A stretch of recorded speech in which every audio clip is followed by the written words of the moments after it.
Assalamualaikum warahmatullahi wabarakatuh.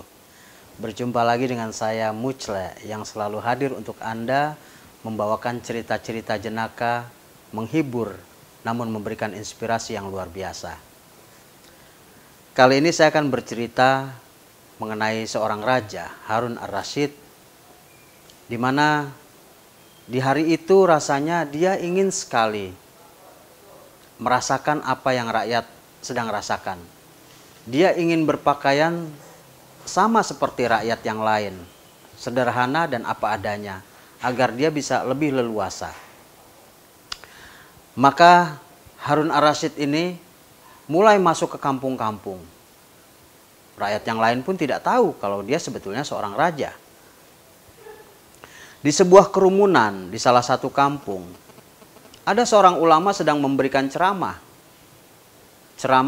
mengenai alam barzah. Maka orang yang hadir pun banyak. Salah satu bertanya kepada ulama tersebut, "Kami pernah melihat dan mengintip kubur orang kafir, tapi kami tidak menemukan teriakan, rasa sakit, ataupun penyiksaan-penyiksaan yang seperti diceritakan. Lalu bagaimana kita membuat pembenaran terhadap sesuatu yang tidak terlihat oleh mata?" Wah, pertanyaan ini sangat tajam sekali. Ulama tersebut menjawab dengan tenang. Sebetulnya hal tersebut tidak bisa dilihat oleh panca indera biasa. Itu harus dilihat dengan menggunakan panca indera yang lain. Pernahkah kita berpikir bahwa ada orang yang sedang tidur, lalu bermimpi digigit ular, diganggu dan lain sebagainya? Padahal mimpi itu sangat menakutkan. Bahkan membuat orang yang bermimpi itu berkeringat, bercucuran di keningnya. Tetapi Anda yang duduk di sampingnya, itu melihat seolah-olah tidak terjadi apa-apa. Kalau soal masalah mimpi yang remeh saja kita tidak mampu melihat dengan mata kita, bagaimana kita mengetahui tentang apa yang terjadi di alam barzah? Luar biasa. Jawaban ini membuat sang raja yang pada saat itu melihat menjadi terkesan. Lalu sang raja ini terus mengikuti ceramah yang sedang disampaikan oleh seorang ulama tersebut. Setelah itu sang ulama ini berceramah mengenai alam akhirat, di mana bahwa di dalam surga itu terdapat benda-benda yang disukai oleh nafsu. Benda-benda tersebut adalah benda-benda yang sangat luar biasa, bahkan sangat tinggi nilainya. Seperti sebuah mahkota. Mahkota ini terbuat dari cahaya. Nilainya ini lebih besar dari dunia dan seisinya. Raja sangat senang sekali melihat ceramah itu. Akhirnya raja pun kembali ke istana. Apa yang didapati raja dari cerita tersebut? Ingin sekali rasanya raja ini menguji kecerdasan Abu Nawas.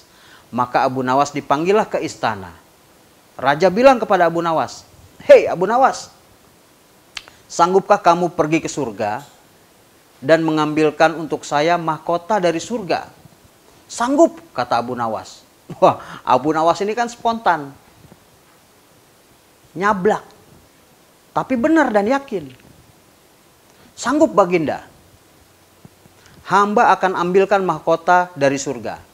Tapi hamba punya syarat." Kata Baginda Raja, "Apa itu?" "Hamba mohon Baginda membukakan pintunya, menyediakan pintu untuk hamba masuk ke sana." "Pintu apa itu?" "Pintu alam akhirat." "Apa lagi itu Abu Nawas? Apa itu pintu alam akhirat?" Lalu Abu Nawas menjawab, "Kiamat Paduka Raja yang terhormat." Maka dengan jawaban itu, sang raja pun bingung. Abu Nawas melanjutkan, "Baginda Raja, masing-masing alam itu ada pintunya. Alam dunia itu liang peranakan ibu. Alam barzah adalah kematian. sedangkan alam akhirat itu adalah kiamat. Maka jika baginda raja menginginkan hamba pergi ke surga mengambil mahkota dari surga, maka dunia harus kiamat dulu baginda. Gimana? Mau nggak? Bagindanya bengong aja. Bengong baginda. Wah, suruh kiamat kan habis juga riwayatnya kan. Maka baginda raja pun tidak berkata sedikit pun. Dia hanya diam. Dibisikin lagi sama Abu Nawas nih. Baginda, gimana? Jadi nggak hamba ke surga ngambilin mahkota buat baginda raja? Baginda diam aja. Akhirnya Abu Nawas mohon diri, pamit karena dia udah tahu apa jawaban sang raja. Tidak. Itu jawabannya. Sampai jumpa di cerita-cerita yang lain yang lebih berkualitas. Assalamualaikum warahmatullahi wabarakatuh.